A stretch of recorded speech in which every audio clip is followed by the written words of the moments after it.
Oi, gente! Hoje eu vim trazer finalmente mais um vídeo aqui pro canal, né? Desculpa, mas eu fiquei um bom tempinho aí sem trazer vídeos, mas eu voltei agora. Na semana que vem vai ter vídeo também. E no mês de maio eu já tô preparando algumas coisas muito especiais pra vocês. Então aí, ó, aguardem. E eu peço que vocês me sigam lá no Instagram, porque eu fico fazendo enquetes pra ver o que vocês querem ver por aqui. Então vocês precisam seguir lá pra que vocês consigam decidir o que vocês querem ver aqui. Beleza? E hoje eu vim trazer a resenha do livro Corte de Asas e Ruína, o último livro que foi combinado para o projeto Leitura em Dose Dupla. Esse livro, gente, faz parte da série Corte de Espinhos e Rosas, escrita pela Sarah J. Maas, e vai ter lançado um quarto volume, que a capa vai estar aparecendo aí, que no dia 1º de maio está saindo lá no exterior. Ainda não tem previsão de lançamento do Brasil, então se vocês souberem de alguma coisa, por favor, me deixem aqui nos comentários. O vídeo de hoje, gente, diferente da última resenha dessa série, e eu vou falar sobre... Tá. Gente, a resenha de Meu Jesusinho! Gente, a resenha de hoje vai ser separada em duas partes. A primeira, eu vou falar do livro sem spoilers deste aqui, mas vão ter pequenos spoilers do primeiro e do segundo volume. E mais pro final do vídeo eu vou avisar vocês, vai ser a parte com spoilers. Então vocês assistem se vocês não se importam, ou se vocês já leram, daí vocês podem assistir tudinho. Combinado? Então vamos lá. Bom, gente, as minhas expectativas não estavam tão altas quando eu estava para o segundo livro. Todo mundo diz que Corte de Neve e Fúria é maravilhoso e tudo mais, e parece que ninguém tinha lido a continuação, porque são pouquíssimas pessoas que falam deste livro. E então foi bom até, porque as minhas expectativas não estavam tão altas para essa leitura, então eu consegui pegar ele um pouco mais centrada, o que não tinha grandes riscos de eu me decepcionar. O que não foi o que aconteceu, porque este aqui pra mim foi o melhor até então da série. Eu gostei muito aqui dessa narrativa. Uma coisa que eu comentei muito no segundo foi a fórmula utilizada. Sarah J. Maas teve uma fórmula que ela utilizou para todos os 3 livros. Eles começam aqui, a nossa protagonista Feyre, ela começa numa situação crítica, é levada para outra situação, e esse outro lugar para onde é levada, aonde acontece a maior parte da trama. E o final é quando várias coisas se modificam e fazem o gancho para que aconteça toda essa fórmula de novo. Normalmente, o que aconteceu nos 2 primeiros livros? Na grande parte da história, o foco ficou no romance. Então, para quem já leu, já sabe que no primeiro livro a gente tem o foco na Feyre e no Tamlin, no segundo na Feyre e no Rhys. E desde o primeiro livro a gente vem falando de uma possível guerra, a gente vem falando de um conflito entre os humanos e féricos desde o primeiro livro. Então, pra mim, quando eu comecei a peguei o primeiro livro, eu imaginava que essa guerra fosse o que acontecesse no final do primeiro. Aí não aconteceu, eu achei que acontecia no segundo. Aí também não aconteceu e ela ficou toda para esse terceiro livro. E foi uma coisa que eu gostei, mas que isso é uma característica que ficou muito clara da Sarah J. Maas. Ela escreve livros enormes e ao mesmo tempo várias coisas que ela podia ter resolvido assim, ó, muito rápido, ela fica deixando pra frente para que ela traga novos volumes, o que nem sempre tem necessidade. E como eu já falei aqui, repeti várias vezes, o foco desse livro aqui está na guerra. Mas em compensação, o romance não cai por baixo de maneira alguma. Vocês sabem que a Feyre e o Rhys desenvolvem um laço no segundo livro, e esse laço, gente, é maravilhoso.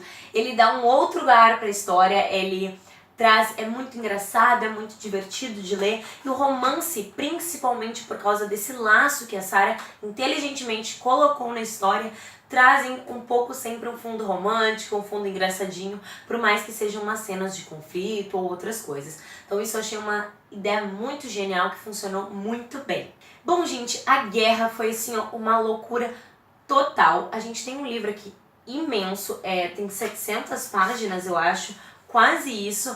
É um livro gigantesco, então a gente tem uma grande parte estratégica, uma grande parte de preparação, mas quando começa a guerra, meu Jesus, é literalmente assim, ó, tu leva uns tapas na cara a cada paginazinha que tu vai lendo, gente. É muitas coisas surpreendentes, várias coisas bem legais que a autora colocou ali, que eu gostei bastante de ler. Eu achei que a guerra ela desenvolveu super bem.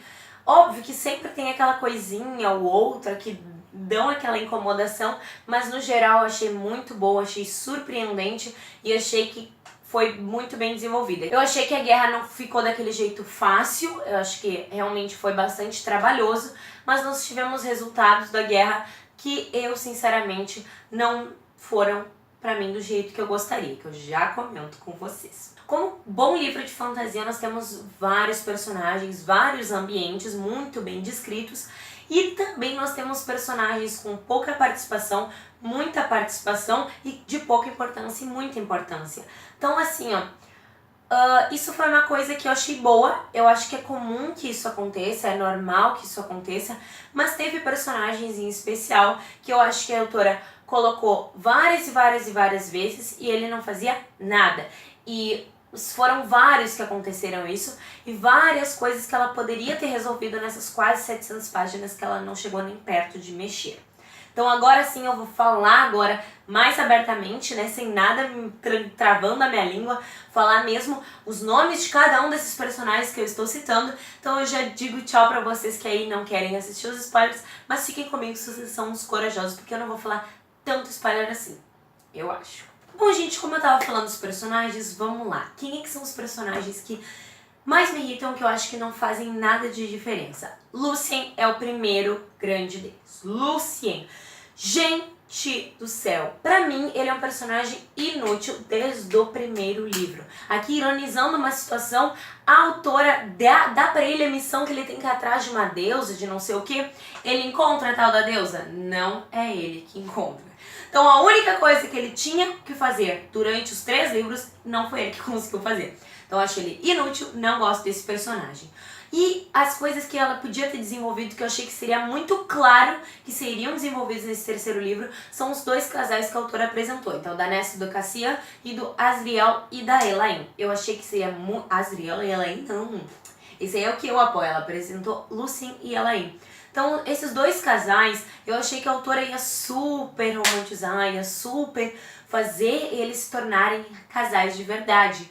E não foi isso que aconteceu, gente. Passou 700 páginas, não mudou nada a situação desses personagens. Não mudou em nada. Então foi uma coisa que realmente me decepcionou, porque tinha margem de sobra para que ela conseguisse integrar isso na história. E o Thain, né, gente? Esse maravilhoso, mentira. Gente, eu sou muito... Ai, eu não gosto do Thain, mas eu acho engraçado. Tipo, é um personagem que pelo menos ele tem um pouco de... Ele mexe um pouco na história. O Thain, ele, o legítimo bobão, né, que caiu naquela farsa de que a Feyre realmente estava sendo... enganada pelo riso o tempo todo e que ela queria o Thain de volta. Então ele foi um baita de um bobão, isso segue para o livro todo. Inclusive a gente termina o livro e a gente nem sabe direito que lado o Thain apoiava. É uma verdade. E eu confesso que eu não me incomodei tanto com isso, porque como eu acabei de dizer, o Thain é um bobão. Se ele é um bobão, como é que ele vai escolher um lado pra defender? Ele não consegue. Então ele vai lá ficando mesclando de um lado pro outro, sem fazer muito, fazendo algumas coisas. Então acho que foi bom. E a melhor cena, que tenho certeza que muita gente se irritou, mas gente, a melhor cena, eu ri muito.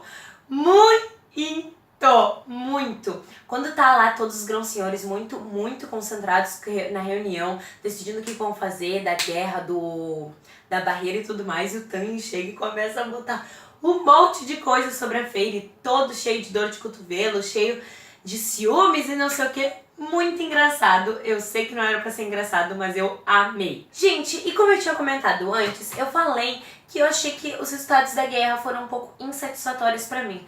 E o que foi insatisfatório? A guerra ter terminado sem realmente ter um dano de guerra. O grupo continuou perfeito, os personagens continuaram perfeitos, outros personagens ali que acabaram morrendo durante a guerra não eram personagens de grande importância, não eram personagens que realmente podem dizer que a guerra levou sim, afetou. Porque como eu disse, a guerra foi muito bem desenvolvida, só que os danos não fizeram sentido, porque quem morreu eram os deuses da morte, quem tinha um grande poder e tudo mais. A gente teve morte desse lado, e daquele lado que já estavam enfraquecidos dos poderes dos féricos, a gente não teve dano quase nenhum.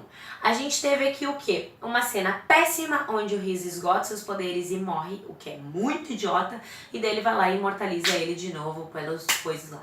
Já tô cansada disso, né, gente? Pelo amor de Deus, não precisava. Bom, gente, um dano de guerra que eu acho que podia ter ficado permanente é que a Anlin voltou ao que ela era antes. E daí, naquela forma, ela deveria ficar assim e esquecer das pessoas que ela amava. Pra Anlin, né, amar.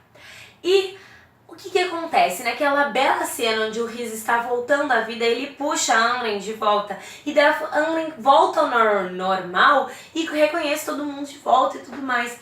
Eu até gosto dessa personagem, mas eu acho que faria sentido ela voltar e ficar realmente do jeito que ela era, sem reconhecer todo mundo de volta. Eu acho que seria um desfecho bom para esta personagem, pelo menos. Bom, gente, esses foram os principais comentários que eu tinha a fazer sobre este livro aqui, mas tem um leque enorme de coisas que nós temos que falar ainda. Então, se vocês quiserem, me chamem lá no Twitter ou no Instagram pra gente conversar, que tem muita coisa.